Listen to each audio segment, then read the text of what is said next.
All right. So welcome.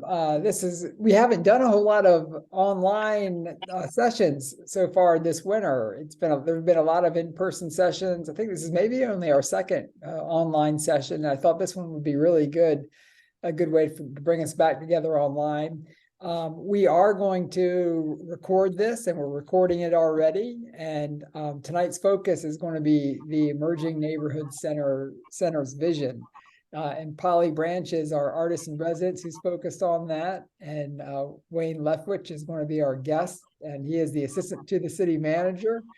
And he's spearheading this project. And spearheading the project like this really means bringing together a variety of partners, partners internal to and external to the city, plus different departments within the city. The things really do happen. The neighborhood, when you start thinking about all the things that make a neighborhood possible, it touches every part of kind of city management. And we're going to do a couple of things that we always like to start with a little bit of inspiration, reflections, and learning. So anything that's happened recently that you're really happy about that you want to share, something that you're reflecting on that's happened, something that's inspired you, okay, that's muted, and or something that you've learned. So with that, let me open it up to the group. Anybody want to share anything that's happened recently?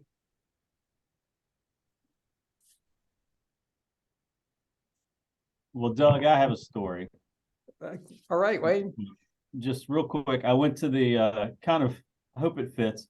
I went to the Baltimore Aquarium the other weekend to take my kids and because my newly turned 9-year-old wanted to see dolphins. So we took the dolphin tour, and I found out that dolphins sleep with one side of their brain at a time. So they sleep with the right side of their brain and they keep swimming. And then they sleep with the left side of their brain and keep swimming. And I just thought that was entirely fascinating. It made me think of times in my life where I sleep with one side of my brain instead of using both. So that's a great analogy. And when you think about a group working together, and if we have all the same style of thinking in the room together when we're making a decision or we're discussing something, we'll only get one kind of outcome or one kind of response. So if we can kind of connect both sides of those brains, or at least we probably won't alternate them, but if we can bring them all in at the same time, we might have a different kind of outcome. Great. I'll probably be pondering that for a while. Thank you. I will be too, because that's part of our self-care too, as well as recognizing which part of ourselves need resting or stimulation in order to work well together. That's well, I had a nice experience on Sunday with the kids at the Arts Pop and parents, and they worked on the collaborative star. I don't know if you can see behind me. And so they put attributes about what makes for a good community, or what qualities we have to collaborate and work together. And so each of the diamond shapes would be put together into a collaborative star. So it was very sweet. Mm-hmm. And there was Polly had coloring pages, and the kids got into the coloring pages, and there were people who make your neighborhood work or make your community work. And then Polly had kids identifying what neighborhood they lived in, and I saw people studying the maps. People love maps. Yeah. They really do, and they were surprised at how many neighborhoods there are in Roanoke, and some of the names that they had been familiar with. And I think it's a nice way of orienting ourselves, and that's kind of what tonight is about. How do we orient ourselves in problem solving and community work? Excellent. One more. Anybody else want to share? I traveled outside of the community this weekend and had the opportunity to travel to Newport News for a while and to honor a dear friend of mine. And she is in the arts herself. And she got honored by the community with a Ladies in Red award, and she's just overcoming cancer. And the whole community was there to celebrate her and song and dance, and it was just a magical night. And she didn't know we were going to be there. Kiana's her um, she's Kiana's godmother. And so it was a very magical night, and it was wonderful to go to their art center and celebrate her in a way that was just, it was just a great night. So I was very grateful to be able to go there and celebrate her. Great, great. Sounds joyful and meaningful. It was Yeah. worth Great. the drive. And let me point out, Donna Davis is one of our Roanoke Arts Commission members, and also The proud Arts Commission member. yeah. Donna's an artist herself, and Donna's also Donna. What's your new title at Goodwill? Oh yeah, I started. How could I forget that?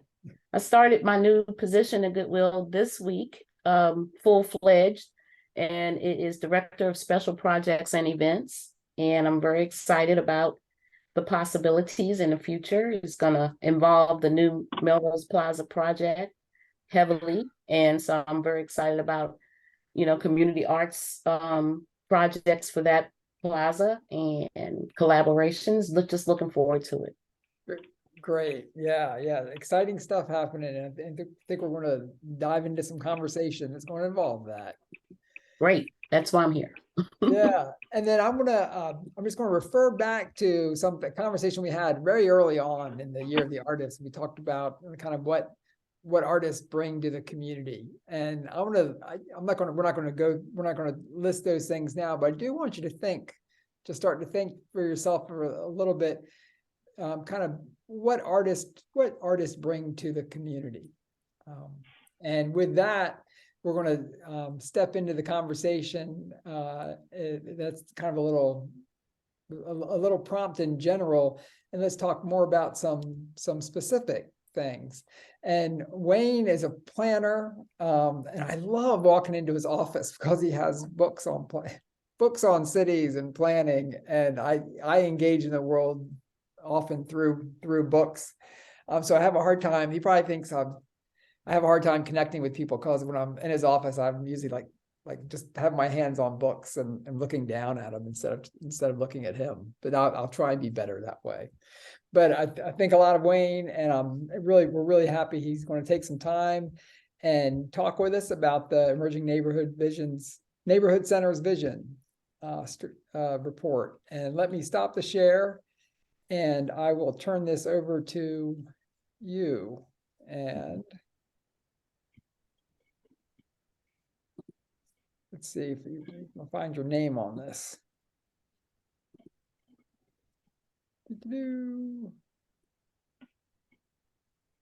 Okay, Wayne, you're a co-host, or should be a co-host now. It should allow you to share your screen. There it goes. Let's see. Let's get this going here.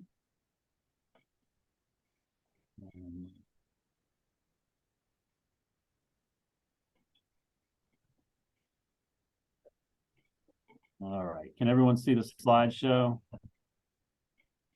And do you see it in presentation view, or do you see the PowerPoint view?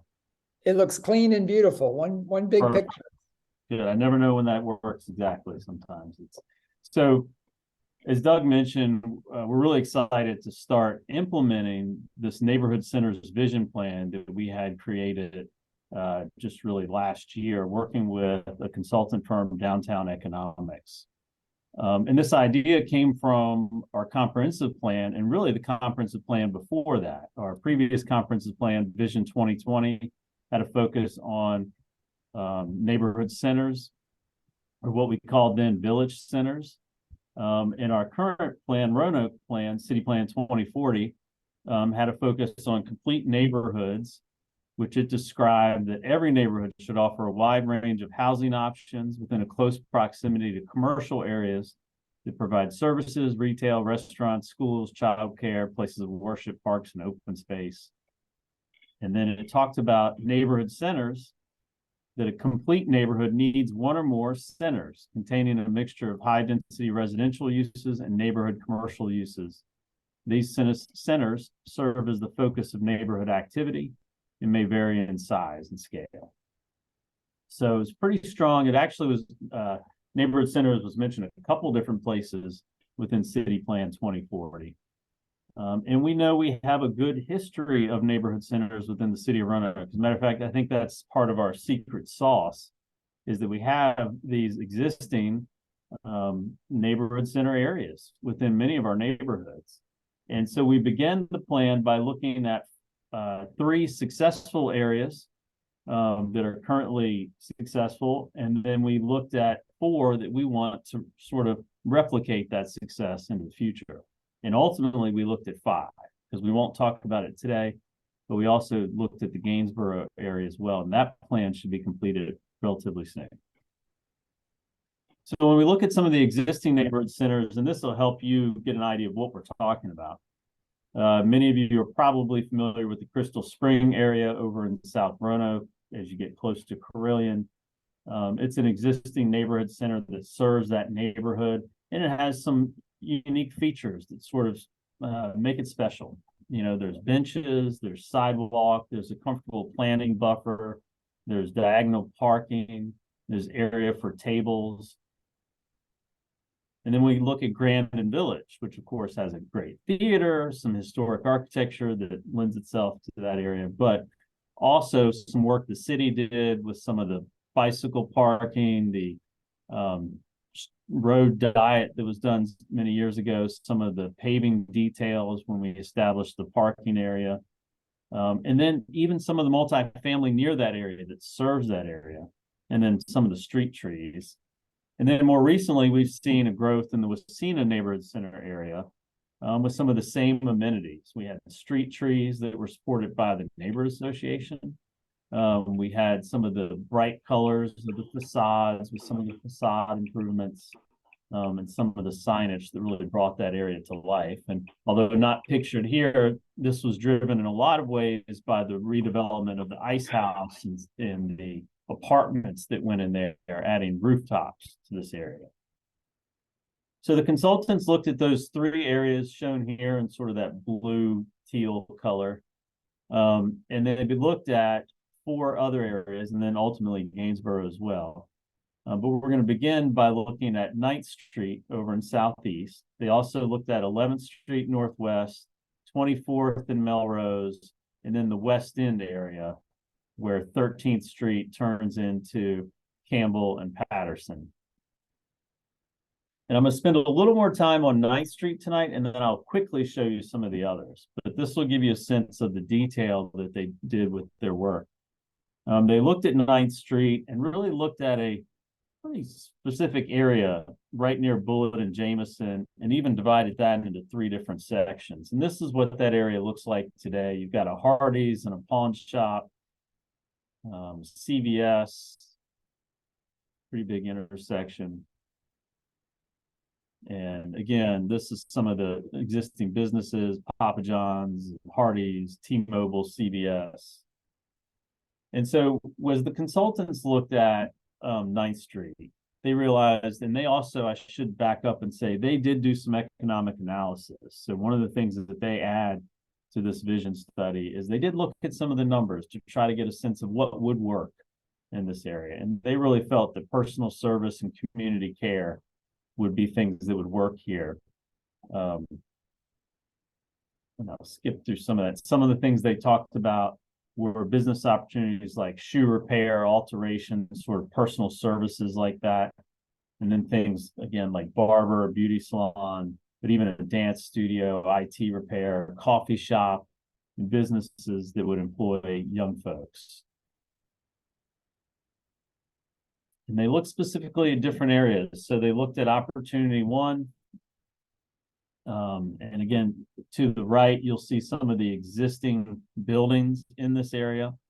And they talked about implementing the public realm improvements, doing placemaking improvements, facade improvements. And then specifically, they talked about trying to incentivize the relocation of the pawn shop so we could put in a restaurant or a home goods store, something that better served the neighborhood. They felt those changes would help attract investors and ultimately consumers. As we go down the road to Opportunity Area 2, which is specifically this Hardee's, this other building that are located here. And they talked about, again, continuing to improve the public realm, the right-of-way with streetscape improvements and placemaking concepts. And we'll look at some of those in a minute. But also look at collectively here, you have 1 1/3 acre. How great would it be if you could redevelop that into a mixed use? So this is a little bit longer term idea. I don't know the Hardee's is going anywhere anytime soon. But they took some liberty in being creative and, tried to give us a sense of, something really great to go here right in between Jameson and Bullitt. And then they looked farther down the road. This is across the street. They looked across the street from the CVS and the bank up here, the Carter Bank, at this building. And they again said facade improvements would be important, incentivizing the redevelopment of that building. So that gives you a sense of some of the improvements they talked about. And these are some of the examples of what they thought could possibly happen here at some point in time. We have, the redevelopment of an existing building, doing something cool to put a little cafe or coffee shop in there. Some work, with paint here to make these blank walls look more active than they actually are. Better streetscape with trees and sidewalks, and even paint on parts of the road to sort of activate an area, or paint on a parking lot to activate an area as a public place. So as we look at that, I'm going to take an opportunity here to talk about sort of our next steps and how we hope to implement in the future. And then I'll more quickly show you some of the other three so you get a sense of all the different areas. But so now that we've received this plan, we've approved from council, we're starting to engage the neighborhood. So we've been meeting with the Belmont Fallon target area stakeholders group. And we're hoping to start to engage the business and property owners there as well, to get a sense of how they feel about this, particularly since in some cases we are talking about specific buildings. Some of the first steps, we do have things that are happening in this area, in all these areas that we're going to talk about. So since Belmont Fallon is our current target area for community development dollars, we do have a pot of money already in this area, and we are looking at doing a marketing plan for the area that would include this neighborhood center to sort of get people excited about this area of Southeast. We do have a neighborhood facade improvement program that's funded through our community development office. And economic development is looking at a commercial facade improvement program. We also have money to do streetscape work on that area of 9th Street. So we have a transportation alternatives project that can do a certain amount of streetscape improvements. So that's taking the existing street on 9th Street and making some improvements. We also have other money through community development to add to that, to add street lights, to add other amenities as called for in the plan. And of course, they call for a lot of art projects within this vision, neighborhood center's vision report. Different ways, whether it's murals or street art, intersection art, other types of public art to define a public space or a small parklet. There's a lot of conversation with that in the plan. So I will more quickly go through these slides, and I apologize, there's going to be a lot of information on these slides, and I'm just going to fly through them for the sake of time. But the next area was 11th Street, and they looked at that 3 different areas there. And of course, this is the area south of Orange Avenue down to Fairfax. And again, they looked at the type of businesses that would work here. and they divided it into different areas. And so you can see that some of the existing buildings, for example, in this area, they talked about this existing building up top and the, wonderful opportunity that could be for office or a restaurant, sort of revitalizing that space. But again, a lot of what they're talking about is street art, street furniture, if you will, lamp posts, benches, trash cans, those sort of things that make it feel, in some ways like a small downtown, right? This is the type of investment that we do in bigger downtowns, but we want to do it on a smaller scale in these neighborhood centers to make people feel like there's a sense of place there. Again, as we go down, actually up the street in this case, you can see some of the other existing uses there. And there have been some improvements. The building on the bottom right, has recently been redeveloped. Also has a mural on the side that's right on Mormon and 11th.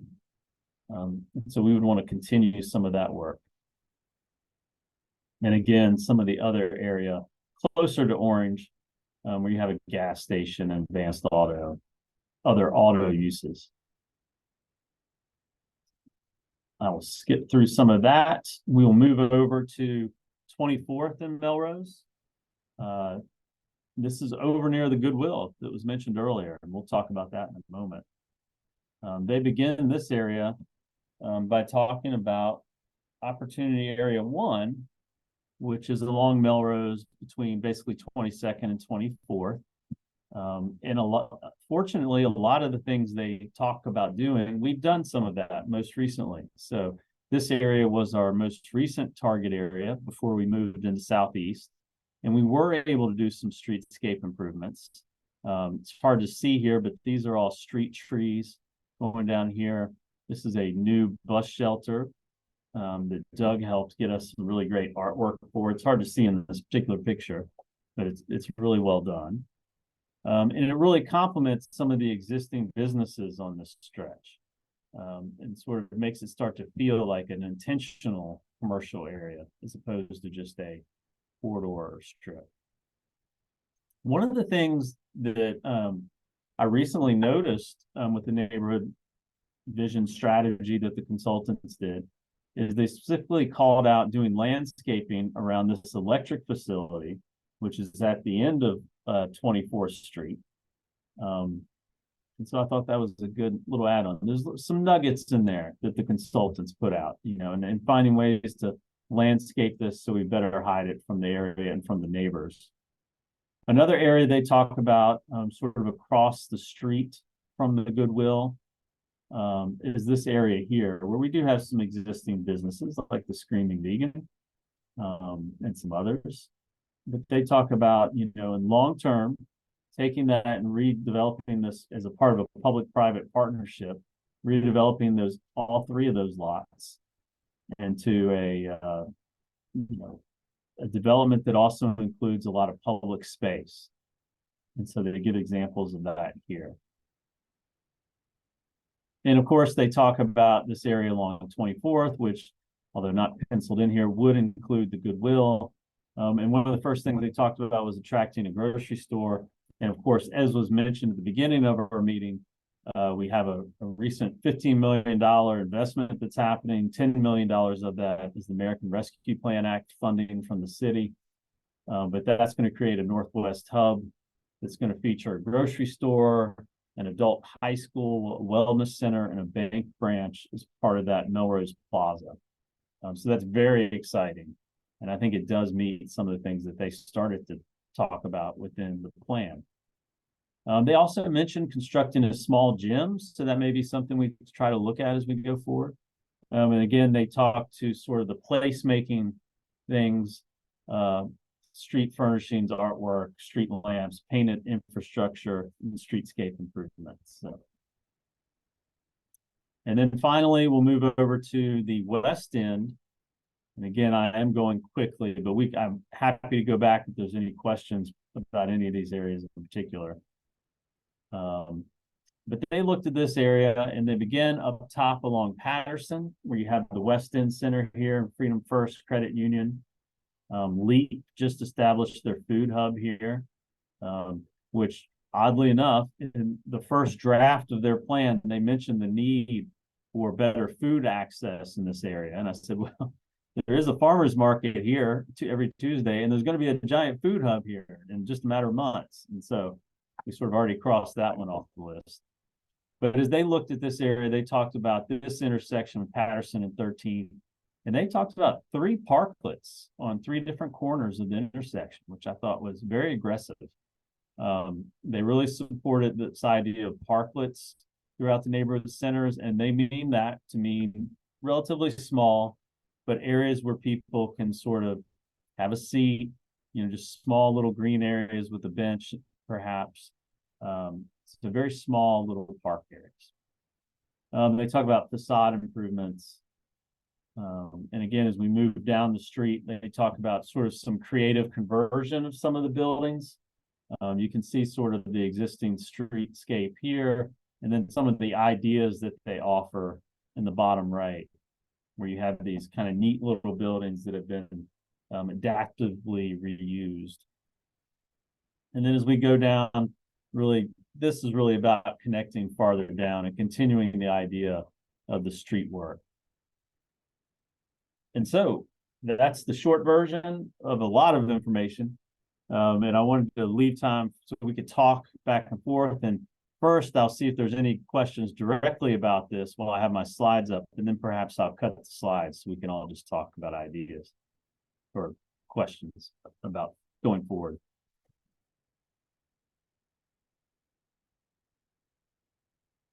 Are there any immediate questions about the plan itself or some of the details we looked at? Anything I need to go back to before I drop the slides? I'll say something. My name is Vicki McGrath. Can you hear me? Yes, I can. Okay. Well, I don't live specifically in Roanoke, but I just want to compliment you on your work, and I find it very impressive. And as I'm getting to know the area a little bit, I am a resident of formerly from Northern Virginia, so I'm very impressed with what you're all doing with Roanoke in general, and specifically with what you're bringing tonight. So I just want to give you a compliment. That's all. Great. Thank you, Vicki.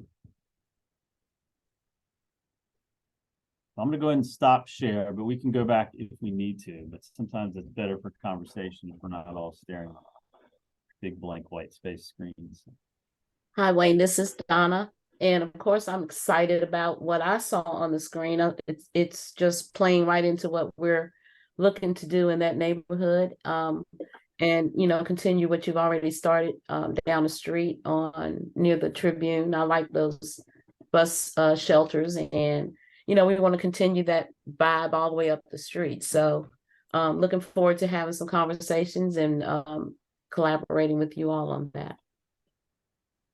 And I just love the slide work. I think it's going to be great. Yeah, and we're really fortunate that we have some of the opportunities that we have right now. The American Rescue Plan is fairly huge, $64 million that we otherwise wouldn't have. And that's going to a lot of different projects, 10 million of which is going to that partnership with the Goodwill on their $15 million project. So that's huge. We've got a $20 million project. Yeah, right. That'll keep going. It just keeps going. Yeah. But, what an opportunity we have. And so, we should all be, remember that as we go forward. And I will say, even with that, I will say there's a lot of things in this neighborhood centers vision plan that I see is very long range, i.e., it may take a while for us to get the right market environment. It may take a while for us to get the right developer that sees that opportunity, or the right opportunity to be able to purchase the property. So sometimes, no matter how much money you have, you may not be able to entice a pawn shop to move, and it may be even harder to buy out a Hardee's. So I appreciate that the consultants took some liberties to be creative, and those are things that we are going to pursue. But some of that is a longer range idea, and so I think it's good to remember that as a planner, we do a lot of plans, and they sometimes have some short-term goals, and then there's some long-term goals, and we we often don't get credit for the short-term stuff that we do, and we often take heat for not doing some of the long-term goals. But in a lot of ways, it's by design.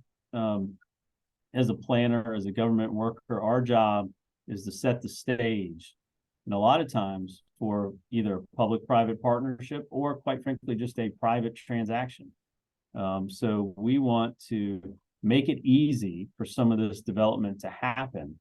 And sometimes the best thing we can do is lay it out in a plan, make sure the neighborhood is in agreement, and I'll get back to that in a minute. And so that then if an opportunity comes available, the developer knows what the neighborhood wants to see, what the city wants to see.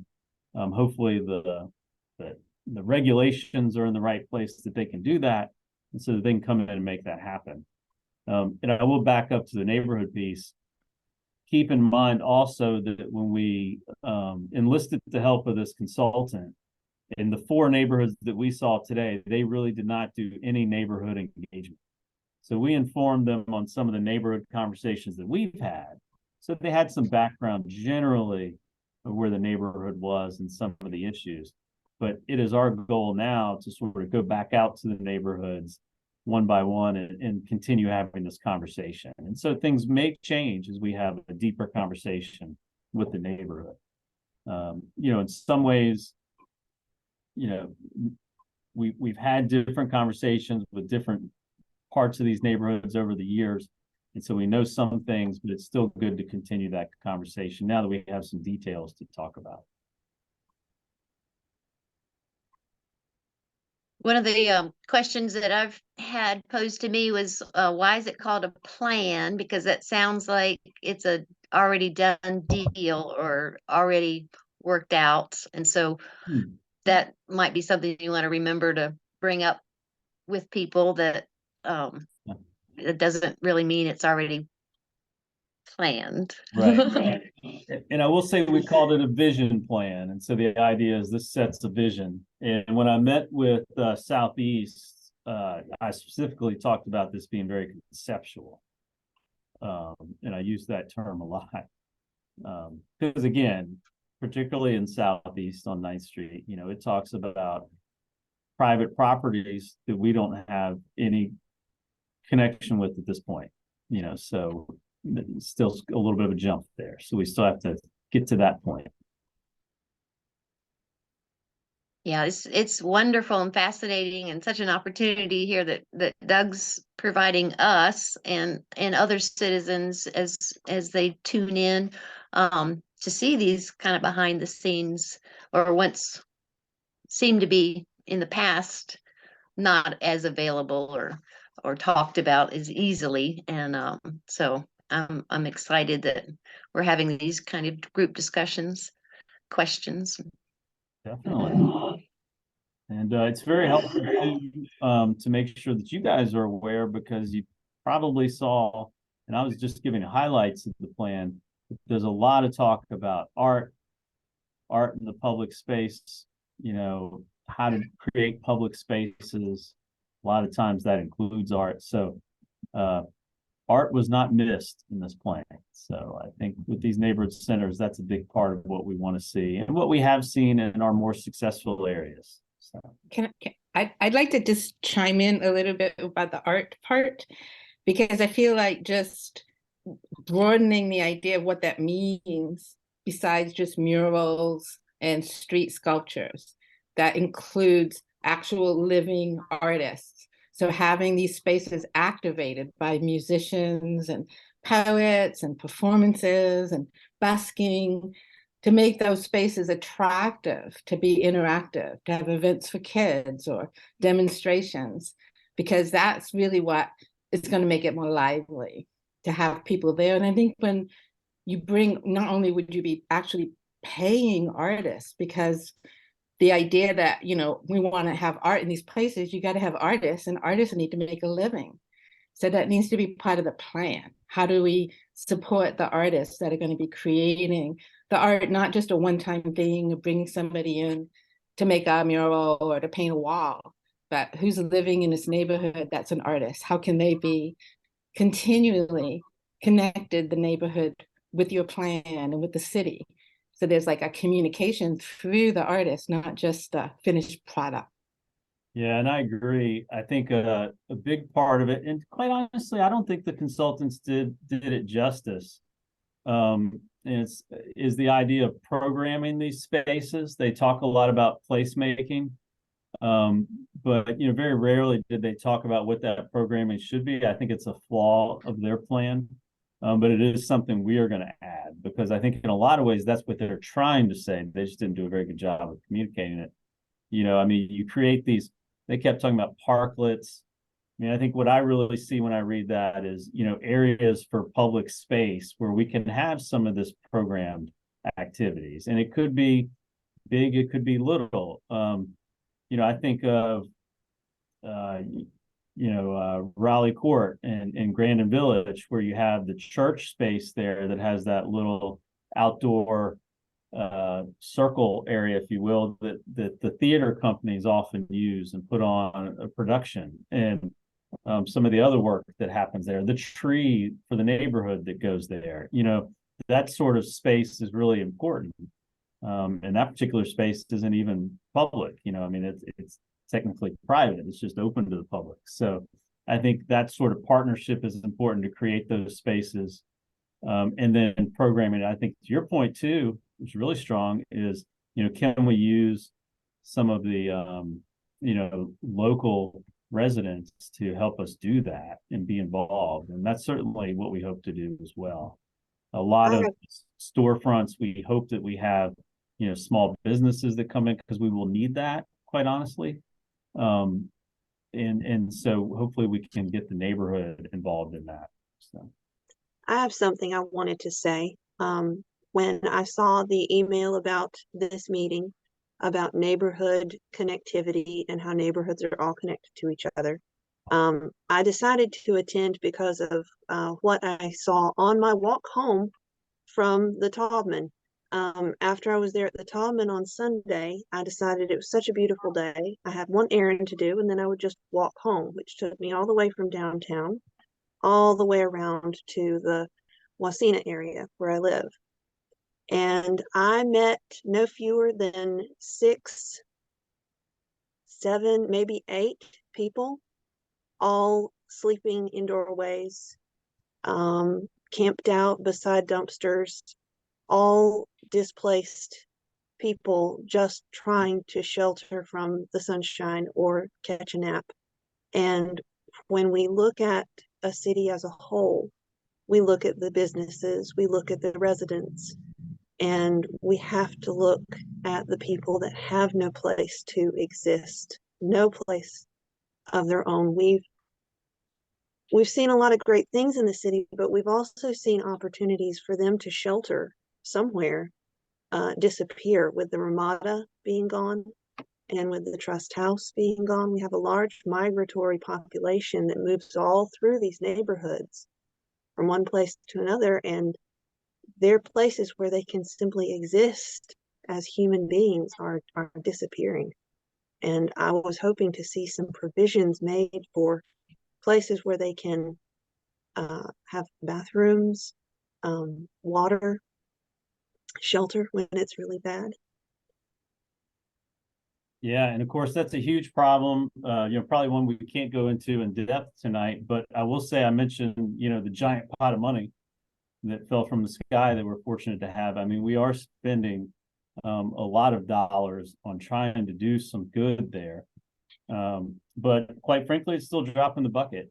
Cities do not fix housing problems by themselves. It's really not what we do. And so we do have an issue with housing in our community that's finally caught up to us. Everywhere in the country does, and now we do. And then the homeless issue is really interesting. Overall, the numbers are down, but the number of unsheltered homeless is up. There's different reasons for that. But a lot of it has to do with COVID, quite frankly. Because if we look at the effect of COVID on our community, substance abuse, basically if you had an issue before COVID, it was amplified during that time. And I think a lot of us who maybe don't have as many issues of that significance don't recognize the stress that people were under. But, you know, if you had a substance abuse problem, unfortunately, what we're finding is your problem got worse.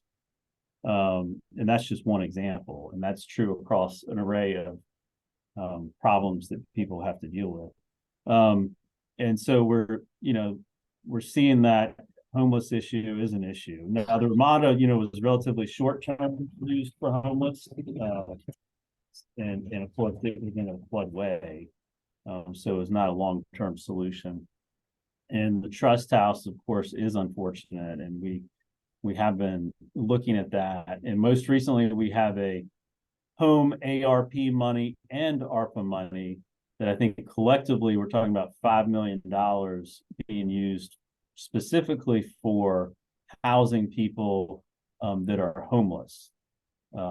And we're talking, under 30% income, homeless people, which is different than a lot of the affordable housing that we normally spend money on, which is more like below 80% area median income.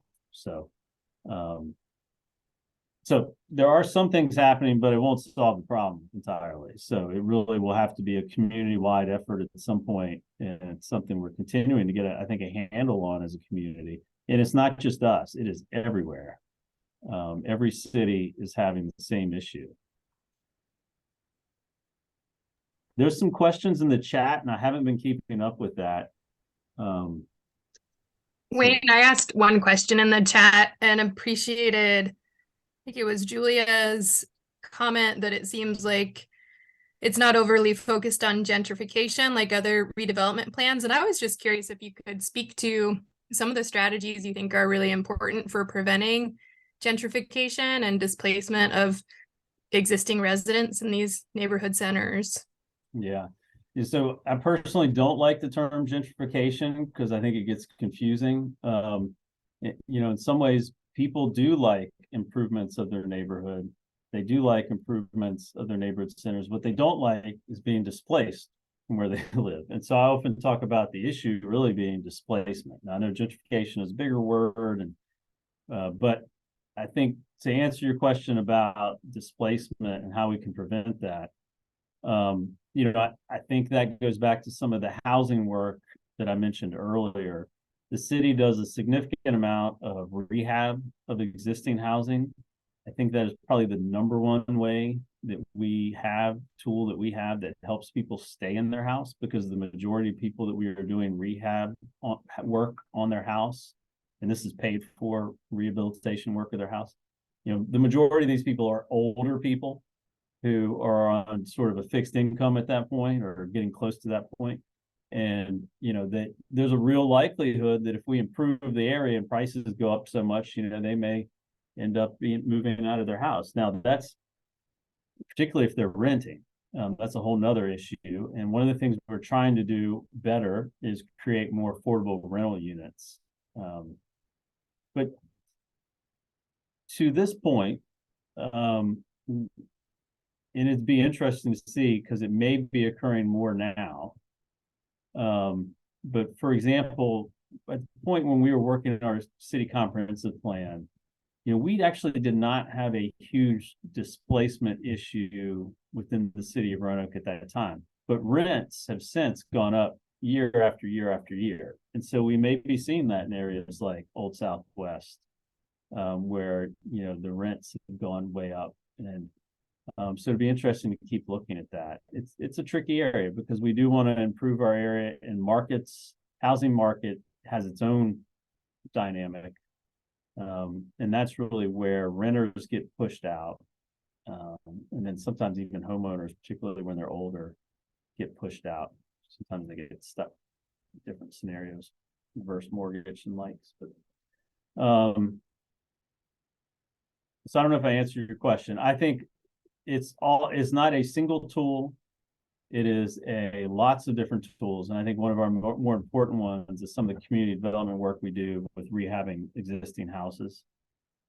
And then as we look at, in this particular instance, we're talking a lot about commercial revitalization. And again, that gets back to, as we get these storefronts, in a lot of cases, it would be great if we could have some of the area the surrounding area be involved in that entrepreneurship. Now, sometimes that's just hopeful and wishful thinking, but that's certainly our goal as we go forward.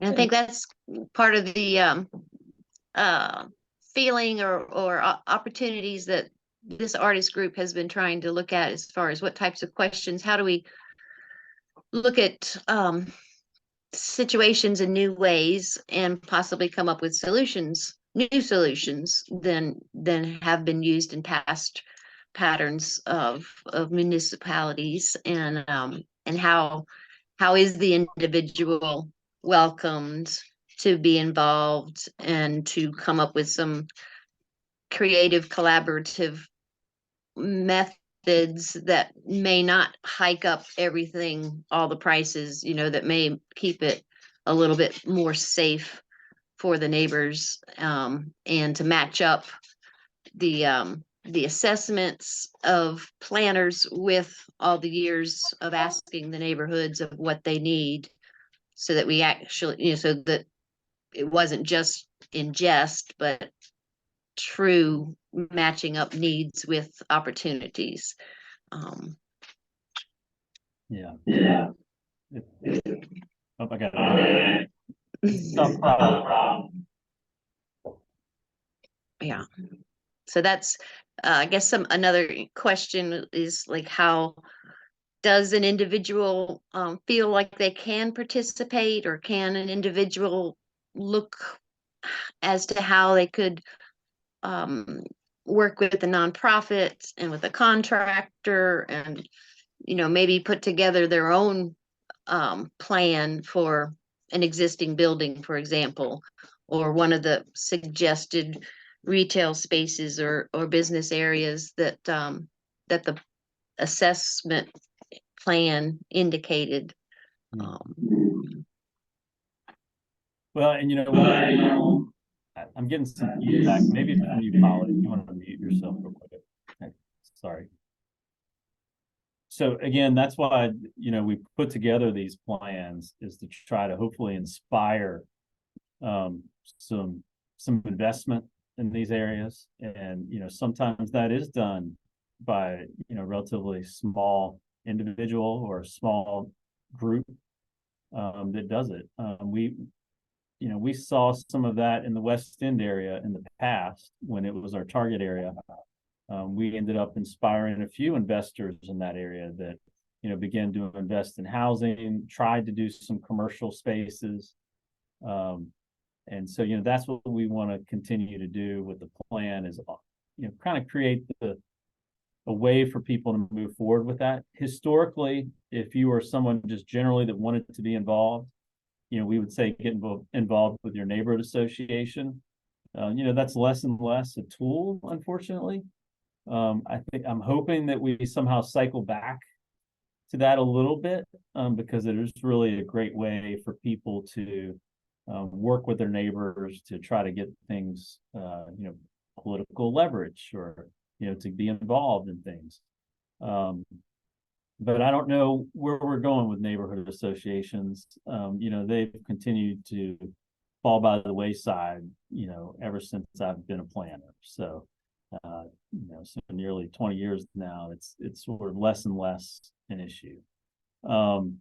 So I think, but what we hope to do as a city is continue to find ways that even if you're not involved in a neighborhood association, to be involved. And we're going to continue to help neighborhood associations be involved. We've seen some good work, like in Southeast. We had the iHeart Southeast, really took a new approach to neighborhood associations, being active, doing art projects, doing cleanup projects. And they've now partnered with Reach, so they have a sort of nonprofit entity so they can get grants and be even more active in the neighborhood. So hopefully we'll start to pull out some of these models that'll help us go forward. There's a new group in Northwest now that is a conglomeration, if that's the right word, a group of all the different neighborhood groups in Northwest. Some of their leadership started meeting together to have an economic development focus. So that's really exciting.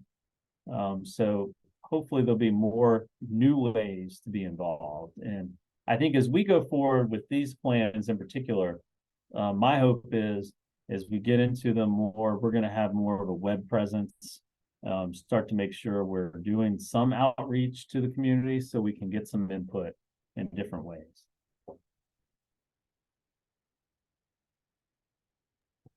Great, thanks, Wayne. Polly, you said you had a little presentation. Do you have any slides that you want to share to prompt any further discussion?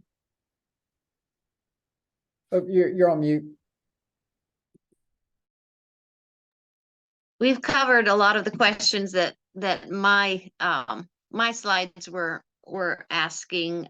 What is a stakeholder? How does, can anyone be a stakeholder? Do we use that word loosely, or is it really with big money attached to it? That was kind of along those lines of how does the city incentivize individual entrepreneurs or benevolent investors or regular investors to get involved? So I don't know if I formed that as a question or not, but I don't know if you had any other thing to say about that, Wayne. Yeah, I mean, we try to use as many tools as we can. So our economic development office has some different incentives for people to invest in different areas of the city. And part of this process was looking at, do those overlap? And then, of course, as I mentioned, we want to find ways to get, the normal resident involved. As we go to different areas, we will be having, public meetings. So far, we've really only talked with 9th Street via the Belmont Fallon Target Area Group, and we're hoping it was going to be this month. It's actually going to be next month. We're going back to bring in the business owners because economic development has a commercial facade program. So they're going to solicit the involvement of all the business owners at that meeting. So we're hoping at that meeting have a good conversation about some of the streetscape improvements that are proposed and some of the work we're talking about with the businesses. So. And then stakeholders are everyone. So I think, the idea, the word stakeholder is really about, do you have a vested interest either financially or where you live or where you love, where you play. So I think everyone can be a stakeholder if you have an interest in an area.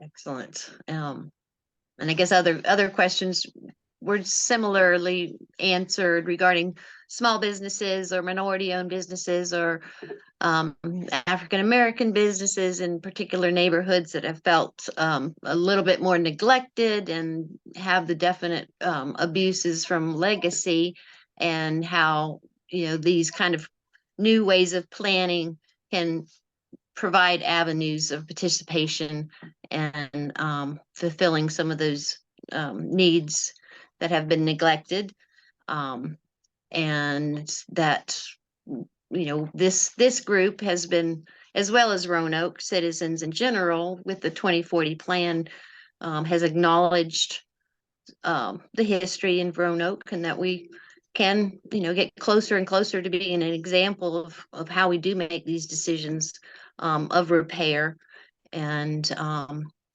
identifying our individual roles, what enlivens us to participate, what may be clouding our abilities from past experiences or outside traumas, and that these kind of conversations are really important. It's really a unique and a great time of this century, and so I appreciate everybody that tries to get involved and encourages ways for others to get involved, which is how we in the arts have been trying to focus our attention on how to get more people in the neighborhoods involved and feel that liberation of creation. And therefore, you can expand that idea from creating something from nothing as a piece of artwork to even a city neighborhood. And so it's really powerful for us to encourage that. Really well Anybody said. else? Yeah. Really well said. Yeah. Does anyone else have anything? Any more comments? I just want to say, said Polly was just awesome. The liberation of create. I had to write it down. Yeah. That was profound. Yeah, Polly, hold on to that because I want to ask you again next time I see you. And then we're going to have it on needlepoint on pillows, and then we're going to have it on t-shirts, and it's going to become our mantra. Honestly, that's the heart of it. You really Love it. You encapsulated exactly why we're doing this. And I'm convinced that we don't know yet. We don't know yet what's possible. We don't know yet what's possible in encouraging existing residents to take action that will help them be the beneficiaries as the neighborhoods are invested in. We don't know what it feels like yet to encourage someone to start a business in their neighborhood to help improve the neighborhood and grow their own capital. I think we've got a lot of work to do to create these structures for it. And I do think the arts and artists are where we can start here in Roanoke. The opportunity right now with what we've learned over the last few years, the awareness of the past and the potential of the future, the resources we have at hand right now, there's this real window of opportunity. And so we are interested in organizing, the next round of artists in residence around these emerging neighborhood centers so that we can start to explore on how that process of art can help us build capacity among groups of people, can help us envision collectively what a place might be. And Polly, I think you have just provided us a little bit of a mantra for us on that. Wayne, thank you so much for the presentation and the ongoing partnership. And I know we're going to be spending a lot of time thinking collectively on this effort as we get organized. And so thank you, Wayne. Let me, I'm going to share my screen and we're going to do a few things to wrap us up. And we are rapidly somehow moving from our winter events to our spring events. And I don't know how this has happened, but time is just going by fast. Let me talk about what's ahead. I know Garland's on the call. He's got something he wants to give a shout out about. But some of the upcoming events we have on March 14th. And Katie, do you want to give a shout out about your upcoming workshop? Yeah, March 14th, 6 to 7:30 at the CoLab. I'll be leading a workshop called Finding Agreement. And it's teaching some participatory decision-making skills that artists can use in their projects. And we're also collaborating with the Roanoke Food Shed Network, another network doing great work in the community. So hoping to help skill build and have a conversation around that work. Yeah, and Katie led a terrific session I think it was last week, a terrific session on local food and local art as we're exploring these connections and relationships, and how these two networks are really going to be working to create vibrant neighborhoods and a community that works for everybody. On March 20th. Catherine, what city are we hearing from alongside our self-portrait artist? She might not be right. Can you hear me? Yep.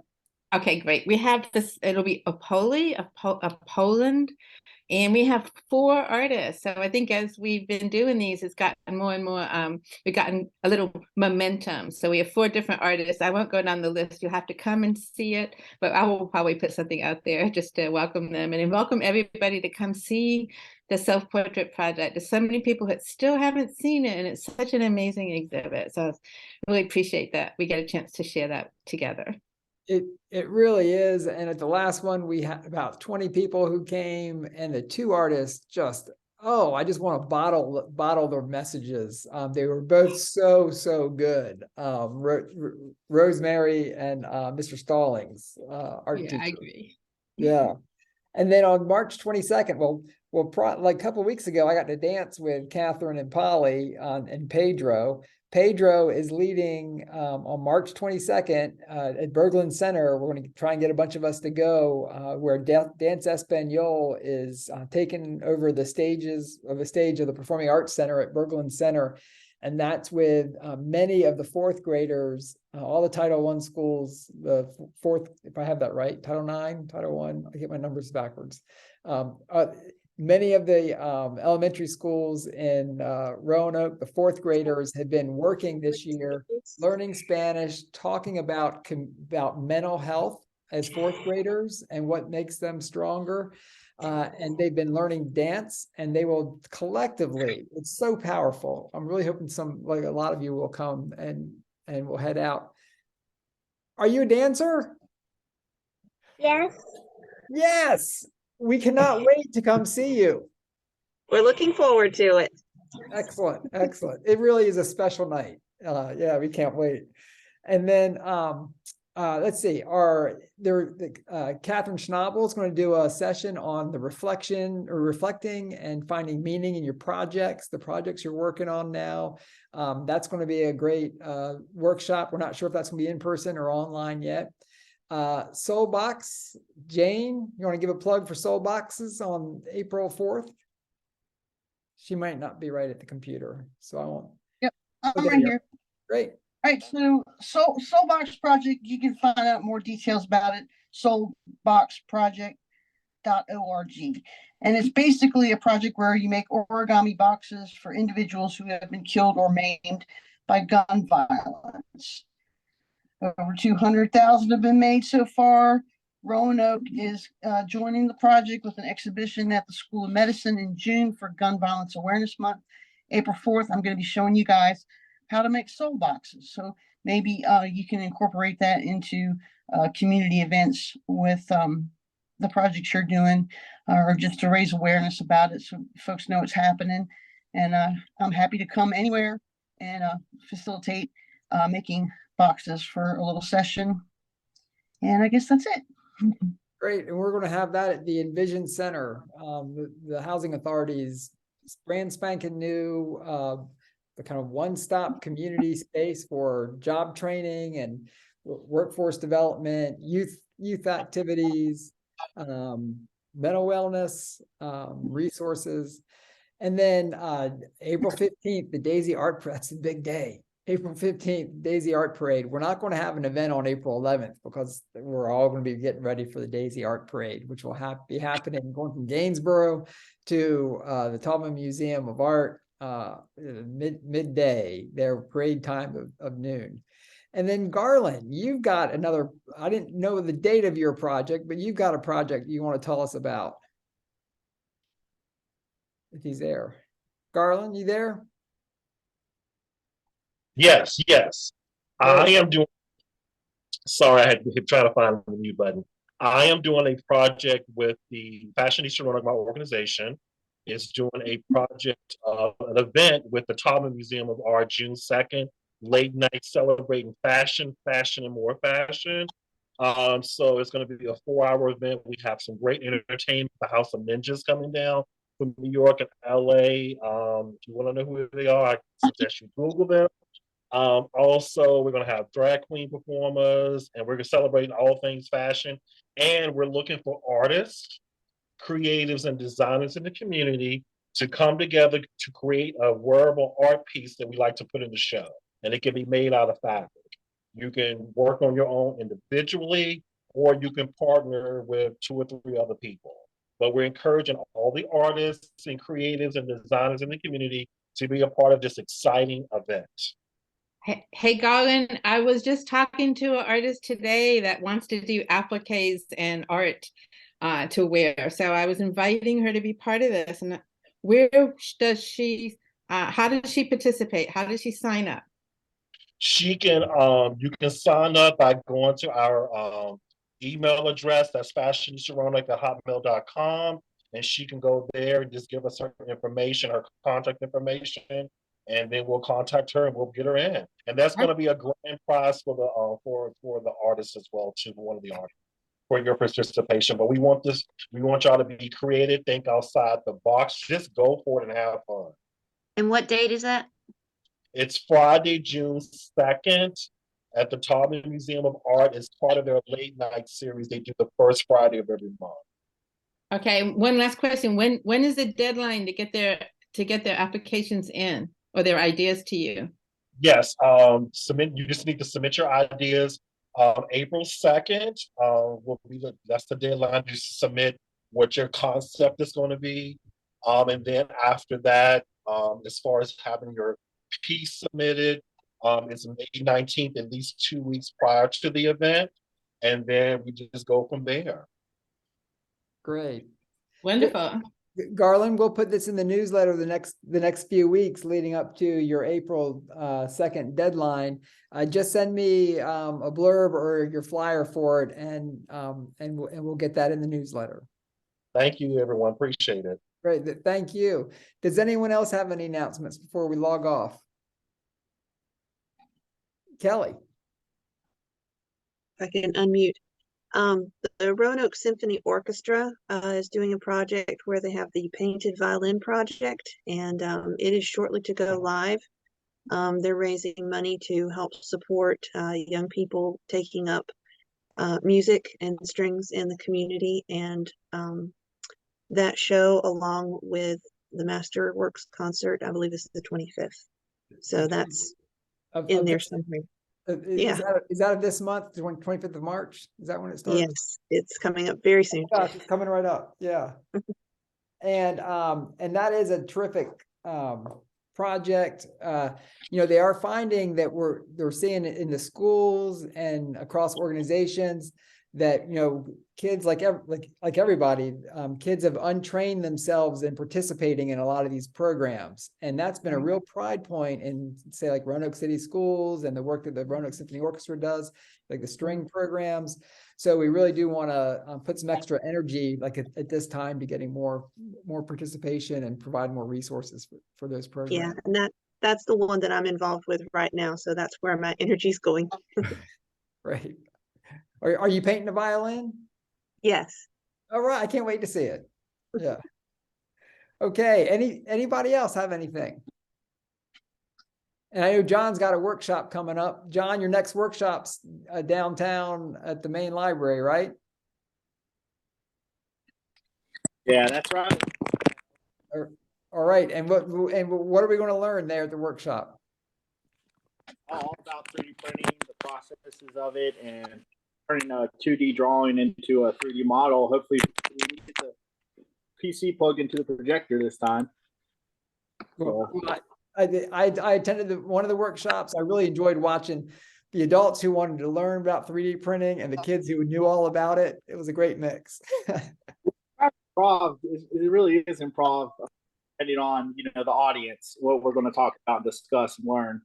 Yeah. So I'm looking forward to it. And what's that next date? It's the 25th, a Saturday. It's going to be on every last Saturday of every month. Last Saturday of every month. Yep, at a different branch library. Yeah. All right. Anybody else? Well, thank you. Thank you to our special guest, Wayne Leftwich. Thank you, Polly, our emerging neighborhood center artist in residence. And thank you all for being on tonight. And we'll see you soon. Thank you. Bye.